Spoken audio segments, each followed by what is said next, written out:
You're going to see the people who are the most frontier friendly, let's say, they're ready to take a chance for some higher return, and they're ready to take an adventure. And they will then, I think, pave those dusty Western town streets and put up the street lights over time, and others will move there.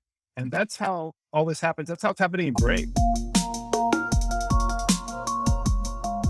Cryptocurrency is still very much an early adopter thing. Only 13% of us have crypto, and it's still pretty hard to manage. Wallets are complicated, accounts are challenging to set up. It was literally hard to give my kids some small amounts of Ethereum because KYC and AML protocols, know your customer, anti money laundering are all in effect.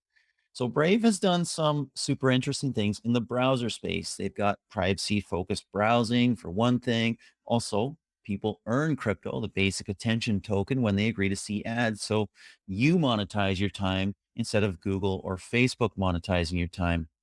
Now, Brave is adding a native cryptocurrency wallet built into the browser. It's free. It connects to hardware wallets if you choose, and it will allow you to use DApps, distributed apps, natively in browser, as well as buy crypto, make payments, trade crypto, and more. Here to chat about it is Brendan Eich, the CEO of Brave. Brendan, welcome. Thanks for having me, John. Hey, super pumped to have you. Why are you putting a crypto wallet in a browser?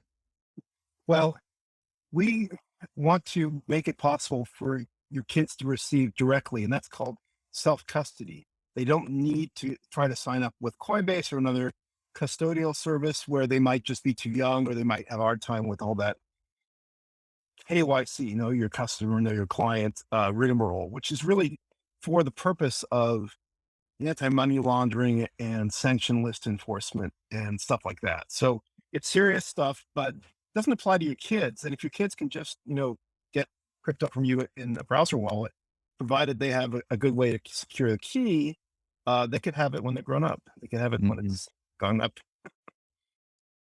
So, what can you do with this wallet? So this is initially starting off as a self-custody wallet. You can list your assets, you can get quotes, you can buy and sell. And then we're adding more chains as we go. We're starting with Ethereum and EVM compatible chains. So I believe we'll have Avalanche C chain support, and we'll have Polygon support, things like that. We're going to rapidly add Bitcoin and Solana, which was announced just last week. I already missed it already in Lisbon, where I spoke on stage with Anatoly Yakovenko of Solana. And we're going to add other chains. We're trying to be multi-chain. But what I announced last week was in order to help DApps default to a low fee, fast chain, we're going to make multi-chain DApps, which there are more and more, that support Solana and other chains in Brave default to Solana. Now, if the DApp wants to override that, they can. If the user wants to override it, the user can. But you have to make a default. It's analogous to search engines. If you type keywords into a browser address bar, you're going to search somewhere. In Vivaldi, that's with Bing. In a lot of browsers that have Google deals, it's Google. In Brave, it's Brave Search for new users. We've made that default for installs. We're going to Yeah. promote it to our existing base. So the 13% who have crypto right now probably understood most of that. Some of that they didn't. The 87% who don't are going like, what is a self-custody wallet? What on earth does that mean? It's So like let me the old back days. up.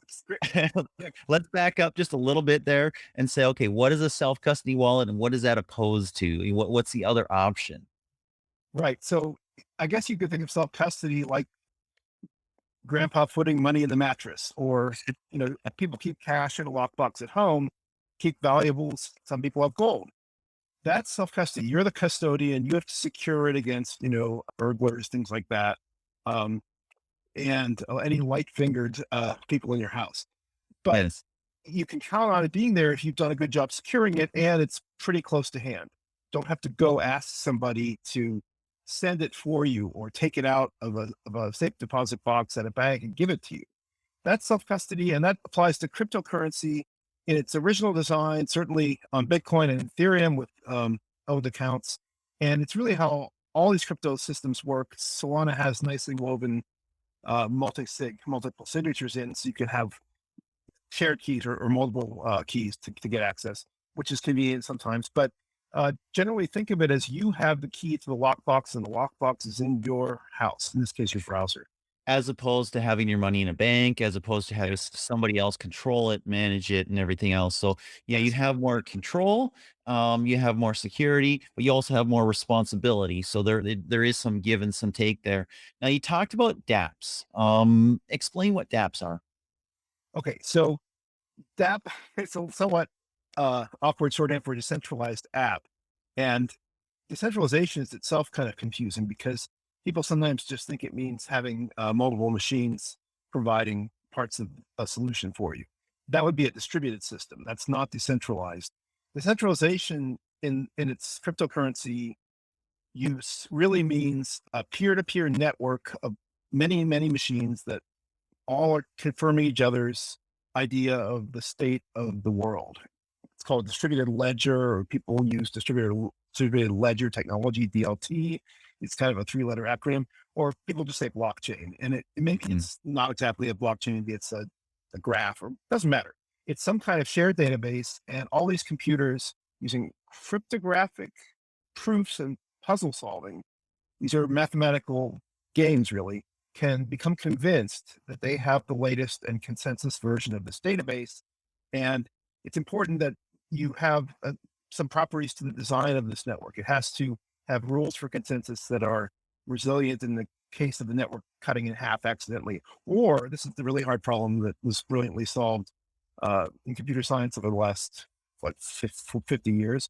Um, Byzantine generals problem, or Byzantine fault tolerance. This is for history buffs that the Byzantine Empire, as it aged, the emperor's sons started not being trustworthy, and their generals started not being trustworthy. And emperor couldn't be sure how many generals were going to betray him in some tense situation. And that's why you hear people talk about how, the modern, U.S., I don't know, bureaucracy is Byzantine.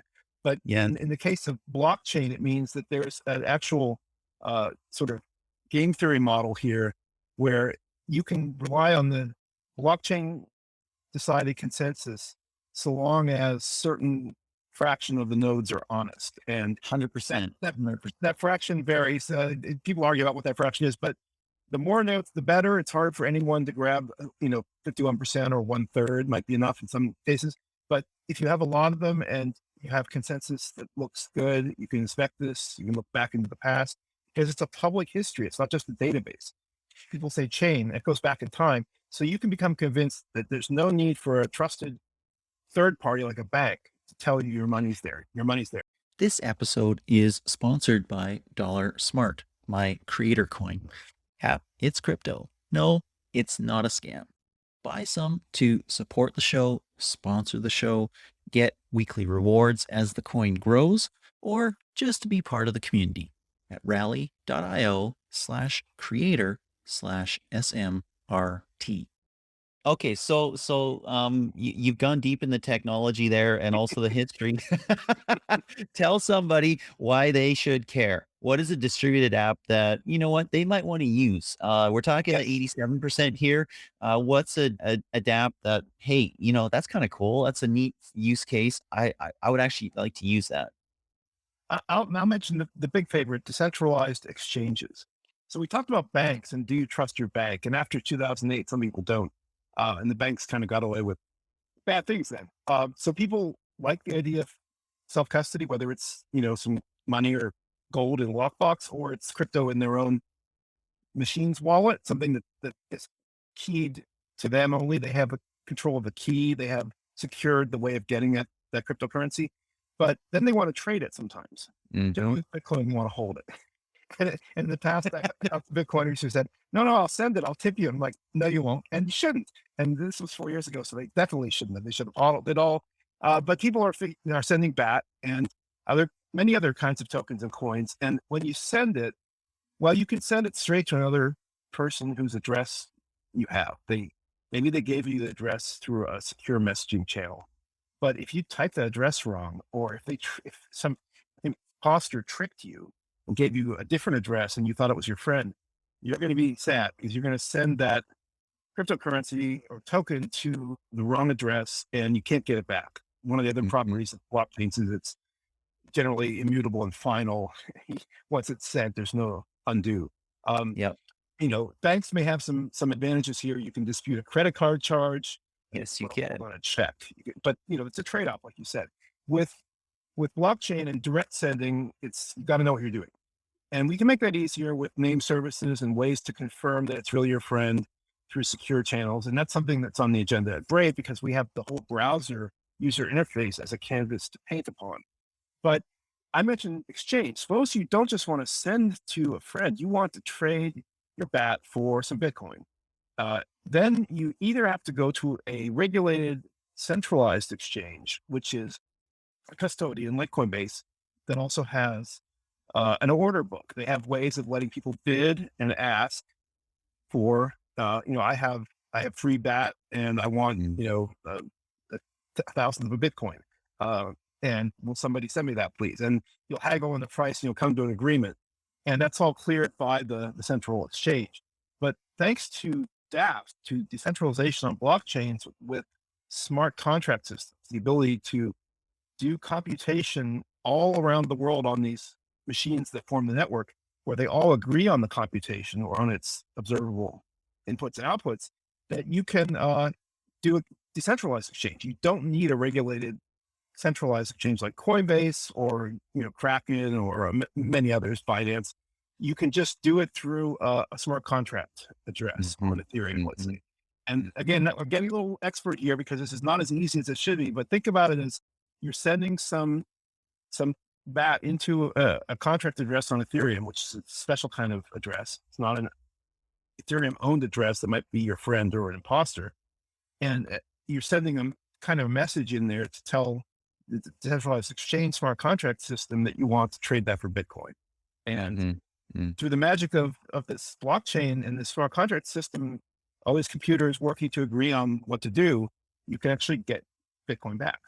And In that's other pretty words, awesome. it's essentially like in the traditional financial system, putting money in escrow in some sense. Not exactly, but sort of. And you have some more safety and control over how that works. It's like an escrow, but there's no escrow officer who could invest. So there's just this Yes. world computer. If you trust that enough, you can avoid trusting some singular third party that does go wrong, makes a mistake, or is a villain.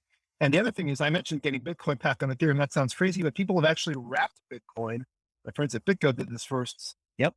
So there's a way of taking cryptocurrency from one chain, the Bitcoin blockchain, and wrapping it onto another blockchain, Ethereum. And that's really unlocked a lot of the potential for exchange and decentralized finance. Very interesting. So another thing that you've done is you've added support for NFTs. Obviously, super hot category, tons going on there. Talk to us about NFTs and how that works in the Brave new cryptocurrency wallet. Yeah, NFTs, non fungible tokens.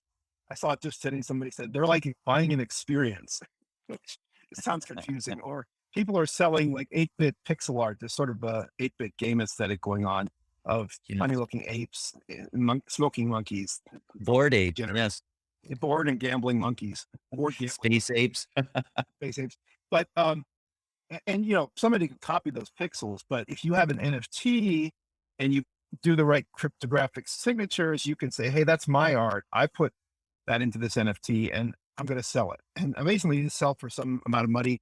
There's actually, higher quality art from people like People, who I know through Mhm. Otoy, where we're both advisors. And some of those pieces have sold for quite a lot. So think of it as art, but also I want to mention the Unlocked protocol. It's a project from a friend, Julian Giusto, who's got a system of using NFTs for memberships. Think of it as like key to the club, whether it's a private club or subscriber club with a creator or newspaper or online publisher. And that's a great model because you can then do things to benefit that NFT owner. You can give them extra perks. You can give them passes to get a content that people who don't pay for that NFT can't get. And it's not fungible in that you can just pump it around and use it in an exchange and sell it for something. You have to find a buyer who wants it, like a collectible, like like a pass for our neighborhood pool, which we bought from somebody who was moving out of the area. And that's what Mhm. NFTs are good for, in my opinion. Okay, cool. So, let's talk about safety of using this. What protocols have you built in to make it safe for somebody to store their cryptocurrency in the Brave browser? Yeah, I had fun last week when I was in Lisbon.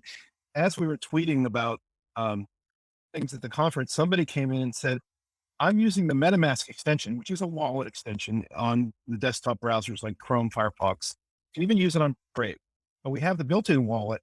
And I want to highlight this not to say MetaMask is something you shouldn't use. It's widely used. But that if you use an extension, you're kind of at the mercy of Google's rules for that extension in Chrome.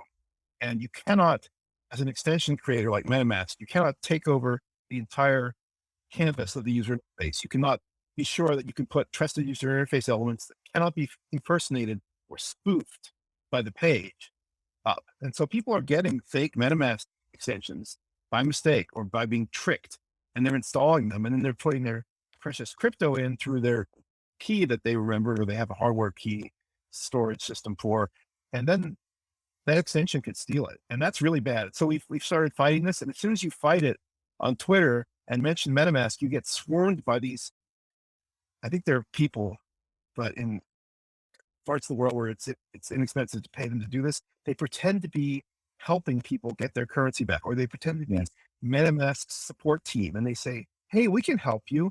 Go to this link," and it turns out it's a Google Docs form. Yep. And you put your private keys in there and we'll Or your help you private with key. that. I've had the same attack given to me. It's terrible. Absolutely. It's Yep. flagrant criminality at all its Or bottom. I guarantee.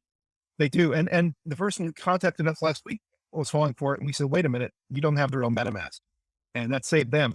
But at the bottom of this form, it shows a box to put the private key material, the 12 words, chosen words in, and right below that, Google has a nice little fine printed message saying, "Do not put passwords into Google Forms."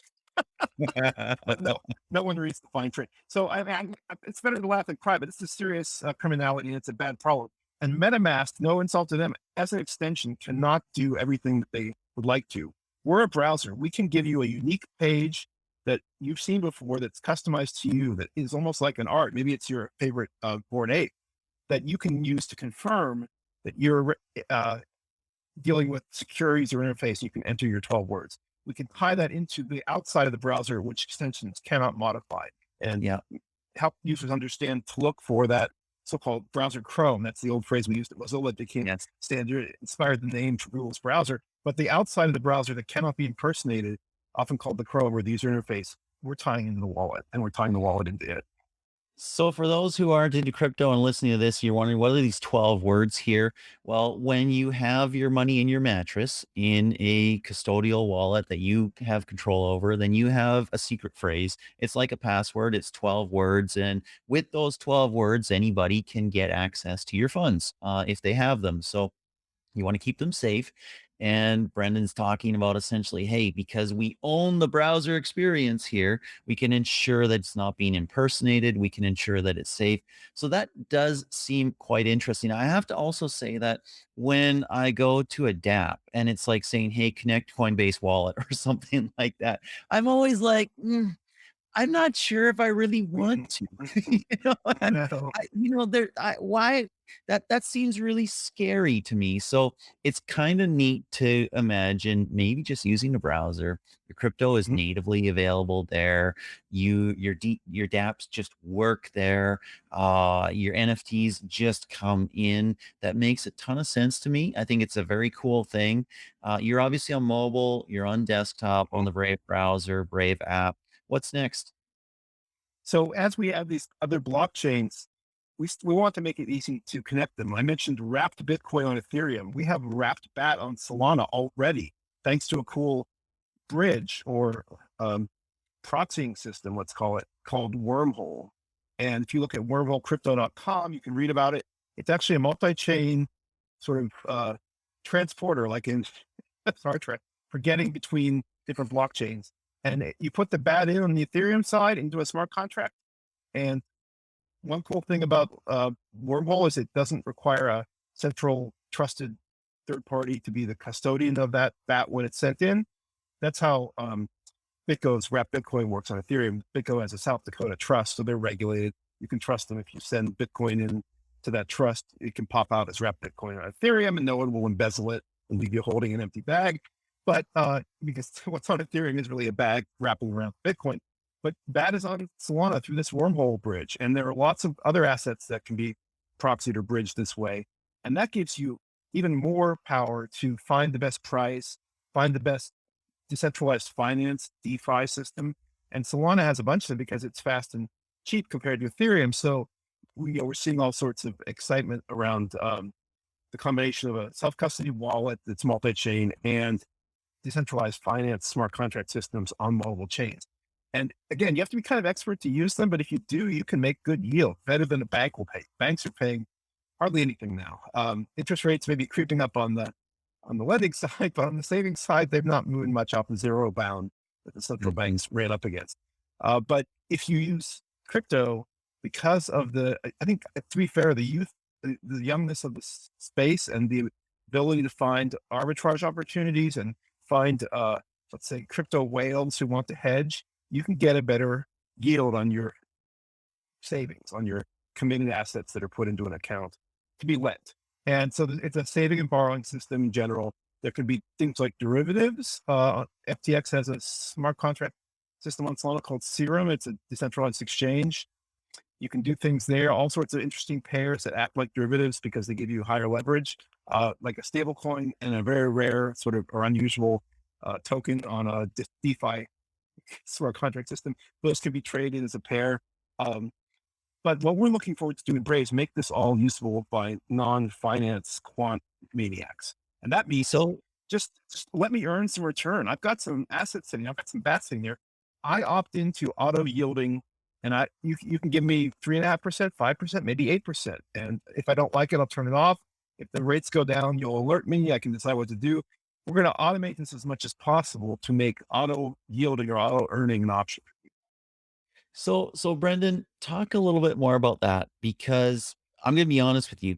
You've done a really good job over the last 10 minutes of probably convincing that 87% that this is way too freaking complicated for them to ever get into or even think about because you're talking about different ways of doing arbitrage and wallets and exchanges and moving money and people that are not into crypto, even people that are into crypto don't know all the things that you know, obviously.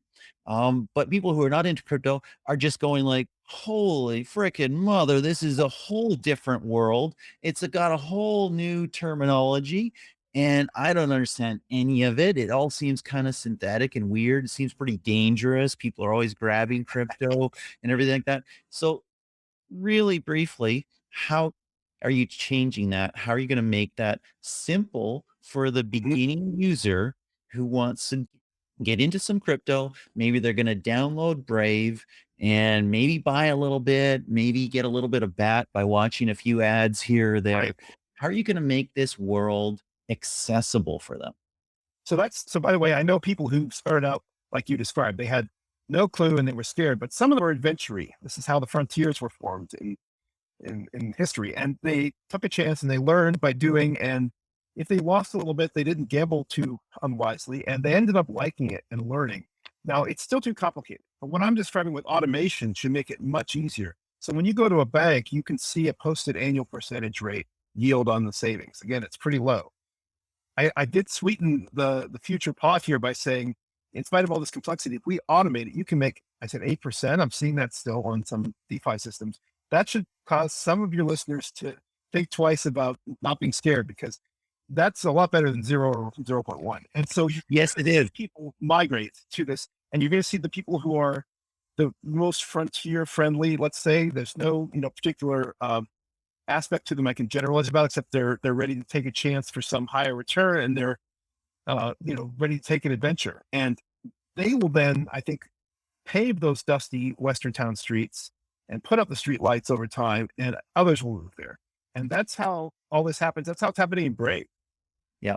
Okay, that makes sense. Now talk to the person who has dabbled in crypto, maybe a little bit more than dabbled, have a couple hundred K in crypto, some in Ethereum, some in Bitcoin, a few other coins, maybe some BAT, maybe some other stuff, Rally, whatever the case might be. And you're saying, hey, I've got a way for you to make an 8% return on the funds that you've got in crypto. What do they do? So we haven't shipped this. This is not coming out this week, but we envision next year in the first half, I hope, the ability to sort of opt in, press a button, read the terms and agree, because it's a centralized system and there's always risk, but you're not signing up with anybody. You're not identifying yourself. Press that button and your funds go into the smart contract system and you get yield back. And it's an annual percentage rate yield that could be high, like 8%, but it's compounded daily. So you're getting a smaller amount each day that exponentiates up to 8%. So that, 1.08. So that's cool. And that's just a push button if you're willing to read, understand what you're doing. And there's, like I said, there's no zero risk in life. Life Yep. is risk. So the smart contract system could have a bug. The people who run it could put a backdoor in it that allows them to Yep. steal the funds, or one of their bad employees to steal the funds. All sorts of things can go wrong. Ethereum, God forbid, or Solana could go down or fail. Meteor strikes, but these are really low risk events, low odds events. I would say the risk is odds times the cost. So the cost to be high if you put a lot in there, but the odds Yes. are low. And I think people are going to pave these streets. I look forward to those streets being paved. They need to be paved because, as it currently stands, even with some of the custodial wallets, the Coinbases and other things like that, Mhm. it's a complex world, and there's a lot going on there. And so there needs to be things that bring these technologies together, allow ordinary people to use and buy NFTs if they choose, whether as tickets to events or just proof of ownership of something. That sounds pretty cool. Brendan, I want to thank you for taking this time and look forward to seeing what Brave brings out, not only today as you release this new version and this wallet, but also next year as you allow people to invest or maybe reap a return. I can tell you one thing.